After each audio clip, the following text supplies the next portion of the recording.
Buenas tardes a todos. Bueno, en este video voy a ver algunos experimentos que se hicieron que demostraron la relación entre cargas eléctricas, química y la estructura atómica. En 1834, Michael Faraday estableció las leyes de la electrólisis. El proceso de electrólisis consiste en la separación de un compuesto, una sal neutra, al hacer pasar una corriente eléctrica a través del fundido de esta sal. Por ejemplo, aquí en la figura se muestra eh, el caso en que la sal sea cloruro de sodio.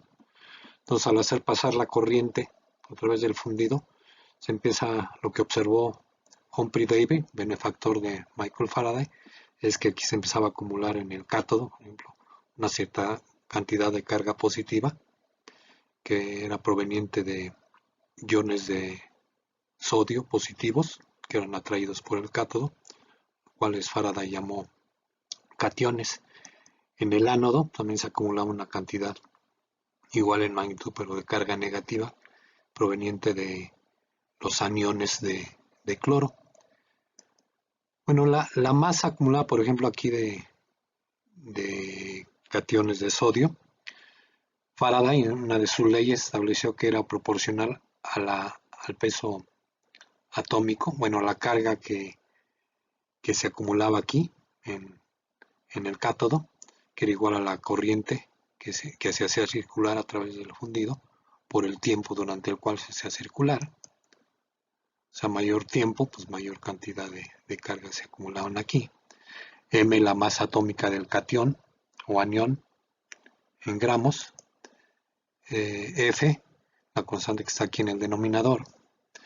La constante de Faraday, que él determinó un valor de 96.485 coulombs.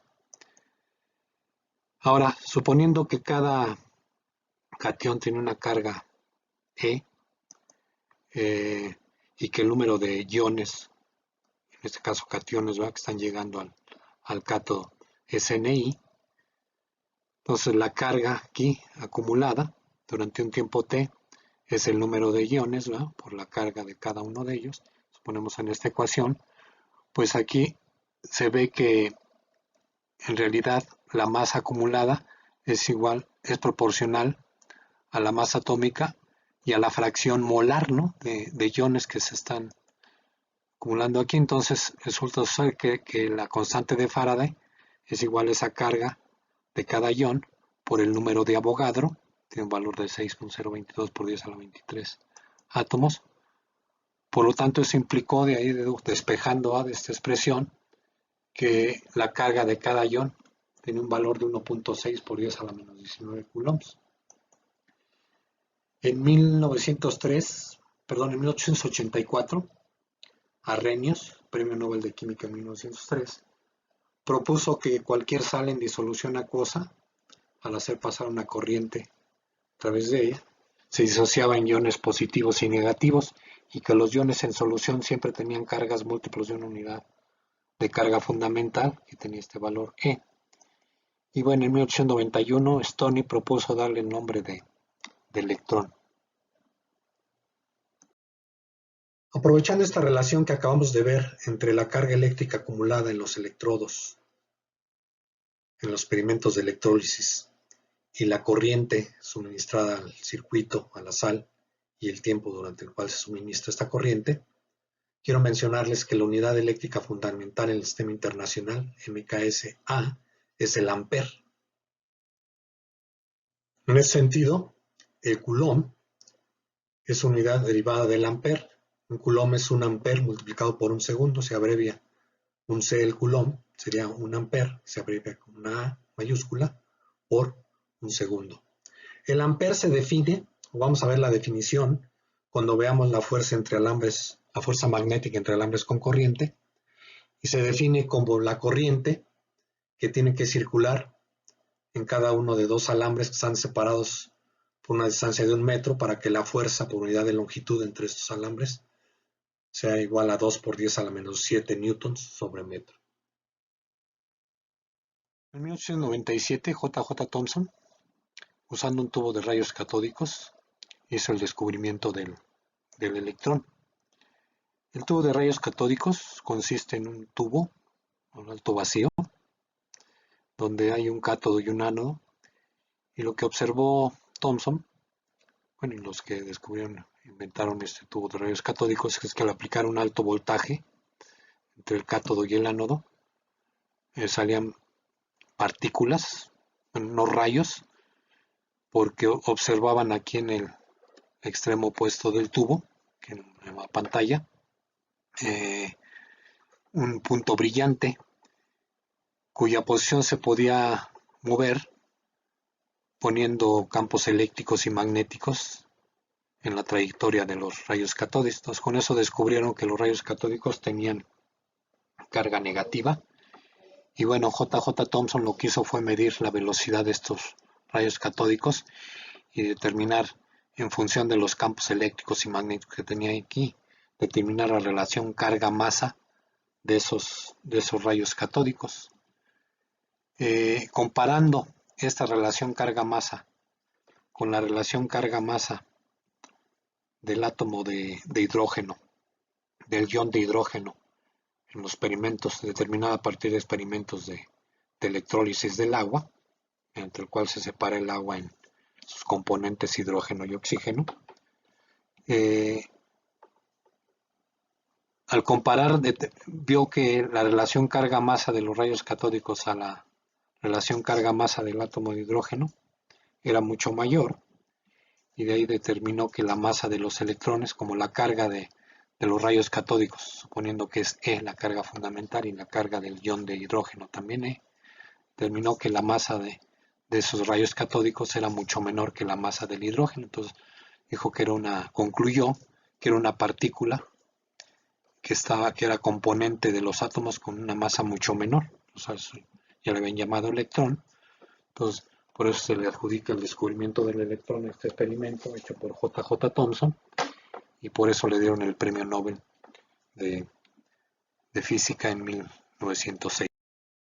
En 1911, Robert Millikan realizó un experimento conocido como el experimento de las gotas de aceite de Millikan, a su nombre, que consistió en que metió en una cámara de atomización pequeñas gotitas de aceite que por gravedad caían a una región entre las placas de un condensador, ¿sí?, que se podía cargar aplicando un cierto voltaje entre las placas, con carga negativa en la parte inferior, en la placa inferior, y carga positiva en la placa superior.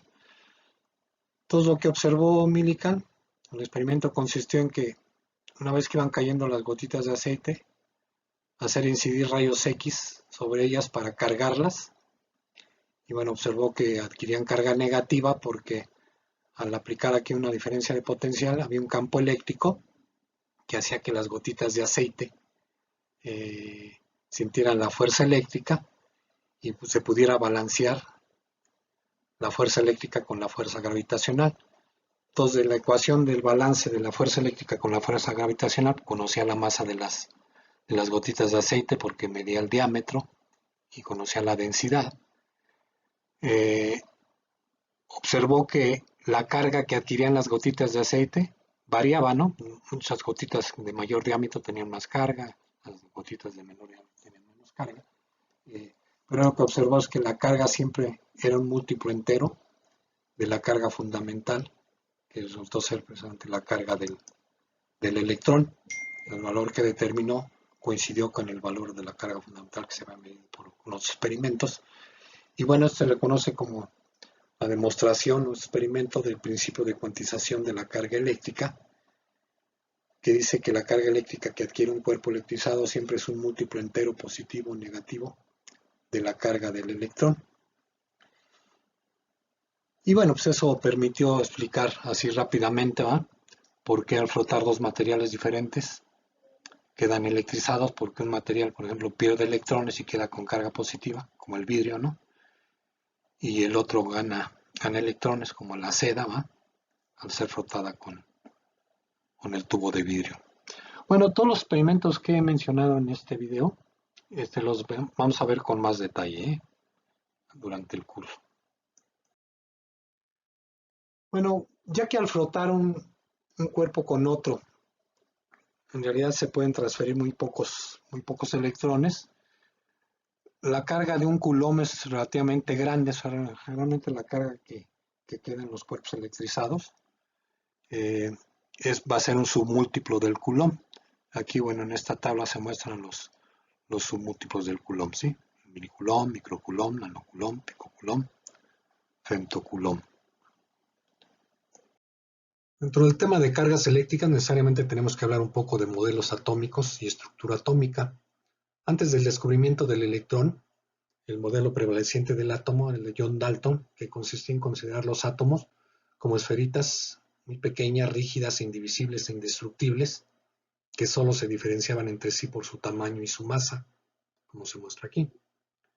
Sin embargo, una vez que se descubrió el electrón como partícula subatómica, es decir, como una partícula con una masa mucho menor que la masa de los átomos y con una carga eléctrica negativa, se empezaron a proponer otros modelos ya con una cierta estructura para el átomo.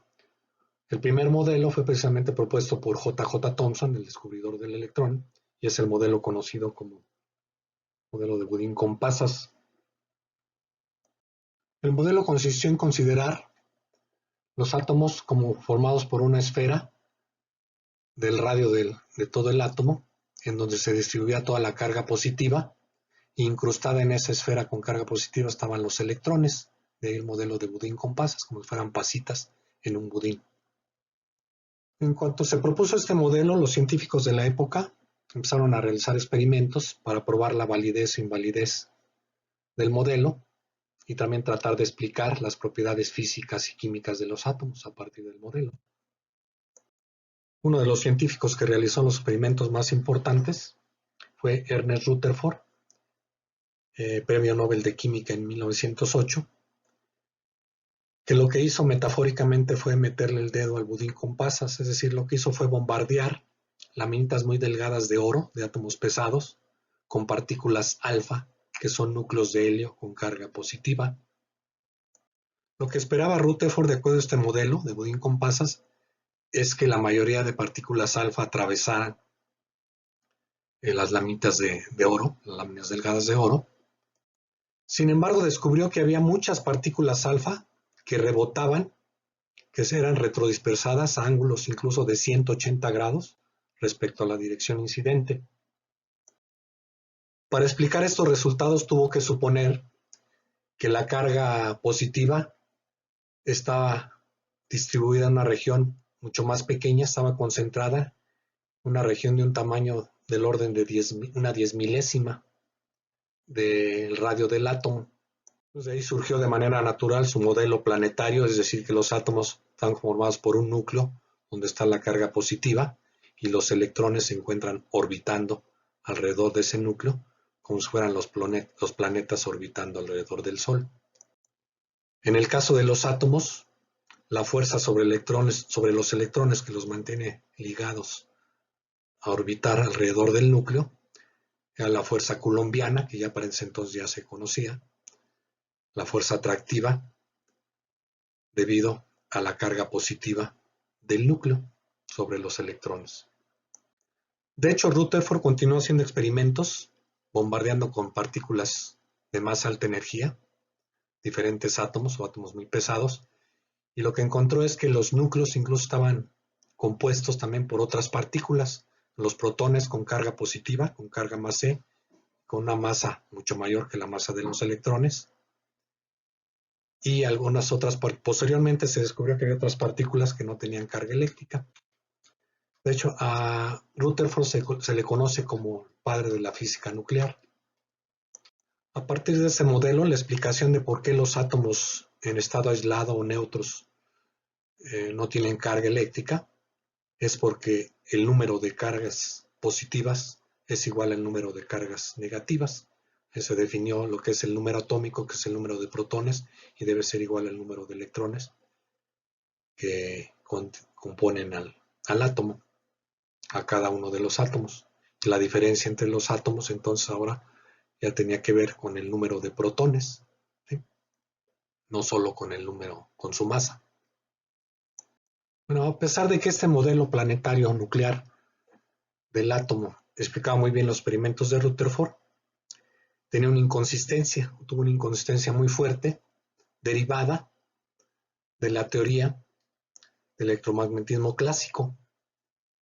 Para ese entonces ya se sabía que las cargas aceleradas radiaban ondas electromagnéticas, por lo tanto los electrones, al estar sujetos a la aceleración centrípeta por la atracción nuclear, deberían radiar ondas electromagnéticas, por lo tanto deberían perder energía cinética y deberían ir colapsando hacia el núcleo. Para salvar esta inconsistencia, Niels Bohr, premio Nobel de Física en 1922, propuso que había ciertas órbitas circulares en los átomos en las cuales no radiaban ondas electromagnéticas. Para esto lo que agregó Bohr al modelo de Rutherford fue unas reglas de cuantización y 4 postulados. Eso se conoce como la vieja mecánica cuántica, estos 4 postulados.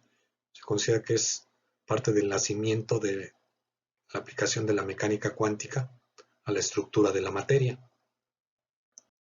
Uno de los postulados más importantes fue la regla de cuantización del momento angular de los electrones, que decía que el momento angular de los electrones en estas órbitas estables debería ser un múltiplo entero de la constante h barra, que es la constante de Planck, entre 2pi. Cabe señalar que para estas fechas, para 1913, ya se había propuesto por Max Planck la constante para modelar el espectro de radiación de un cuerpo negro. A pesar de que Bohr no dio una justificación física de sus postulados, su modelo fue aceptado, sus postulados fueron aceptados porque complementó de manera importante la teoría cuántica de la radiación y tuvo gran éxito para explicar los espectros de emisión y de absorción de los átomos de hidrógeno, combinando la aplicación de las leyes del electromagnetismo, la mecánica clásica y estos postulados, encontró